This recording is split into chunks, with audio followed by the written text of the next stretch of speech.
अमृतपाल सिंह कौन है ये अमृतपाल सिंह? अमृतपाल सिंह एक खालिस्तानी ऑर्गेनाइजेशन का हेड है जिसका नाम है वारिस पंजाब दे। अब सोचने की बात है कि ये खालिस्तानी ऑर्गेनाइजेशन क्या है और क्या है ये खालिस्तान। तो इसके बारे में जानने के लिए हमें समय में पीछे जाना होगा। साल था 1947, वो समय जब इंडिया और पाकिस्तान का पार्टीशन हो रहा था। उस समय पार्टीशन से पहले पंजाब एक काफ़ी बड़ा स्टेट हुआ करता था और पार्टीशन के बाद पंजाब का एक बहुत बड़ा हिस्सा पाकिस्तान की तरफ चला गया।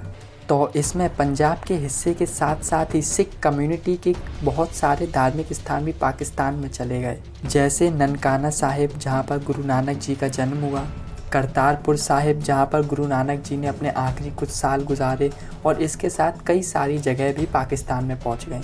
अब इसके बाद पंजाब को दो भागों में डिवाइड कर दिया गया। एक भाग पाकिस्तान में था और वहीं दूसरा भाग भारत में था। तो भारत में एक छोटा सा पंजाब बचा हुआ था जहाँ पर सिख पॉपुलेशन पूरी इंडियन पॉपुलेशन की केवल 2% थी। समय बीता और सन 1966 में पंजाब को 3 भागों में बांटा गया। जो पहाड़ों का एरिया था उसे हिमाचल प्रदेश बनाया गया, जहाँ पर सिख कम्युनिटी ज़्यादा थी उसे पंजाब बनाया गया, और तीसरे हिस्से को हरियाणा बनाया गया जिसमें ज़्यादातर लोग हिंदू थे। दोस्तों, इसके बाद कहानी में एंट्री होती है जरनैल सिंह भिंद्रावाले की। जरनैल सिंह भिंद्रावाले का ये मानना था कि जो पंजाब आज भारत और पाकिस्तान में फैला हुआ है उसको एक अलग से कंट्री बनाना चाहिए और उस कंट्री का नाम होना चाहिए खालिस्तान। खालिस्तान गुरु गोविंद जी के दिए हुए शब्द खालसा से इंस्पायर होकर बना है, जिसका मतलब अब सिखों की भूमि बन गया है। जरनैल सिंह ने पंजाब में आंदोलन करना शुरू किए और धीरे धीरे लोग भी उसके साथ इस आंदोलन में जुड़ने लगे, और देखते ही देखते इस आंदोलन ने खून खराबे का रूप ले लिया। लोग खालिस्तान का विरोध कर रहे थे, उन्हें मारा जाने लगा, और इसकी वजह से पंजाब में और देश में काफ़ी सारी मुश्किलें खड़ी होने लगी।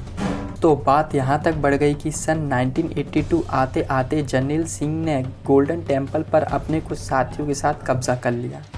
सब होते हुए देख रही उस समय की प्रधानमंत्री इंदिरा गांधी ने जरनैल और उसके साथियों को गोल्डन टेम्पल से बाहर निकालने के लिए ऑपरेशन ब्लू स्टार शुरू किया, जिसमें मिलिट्री को गोल्डन टेम्पल के अंदर भेजा गया। मगर मिलिट्री को भी कई दिन लग गए जरनैल और उसके साथियों को टेम्पल से बाहर निकालने में। इस वॉर में लगभग 500 लोग मारे गए, लेकिन इसका परिणाम ये हुआ कि इंदिरा गांधी को 31 अक्टूबर 1984 में उन्हीं के सिख बॉडीगार्ड ने बदले की आग में गोली मारकर हत्या कर दी।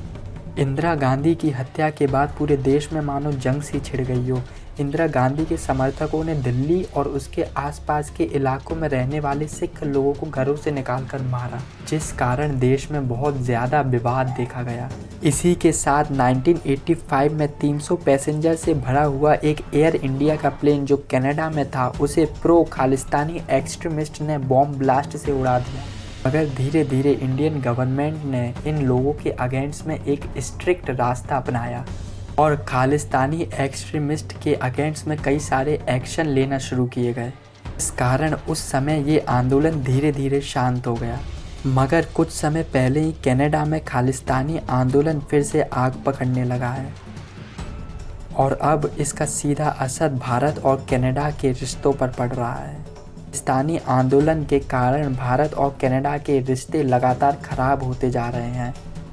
ये बात यहाँ तक बढ़ गई है कि भारत ने कनाडा के लिए वीज़ा सर्विसेज को भी सस्पेंड कर दिया है। तो आप इसके बारे में क्या सोचते हैं, हमें कमेंट करके ज़रूर बताइएगा। धन्यवाद।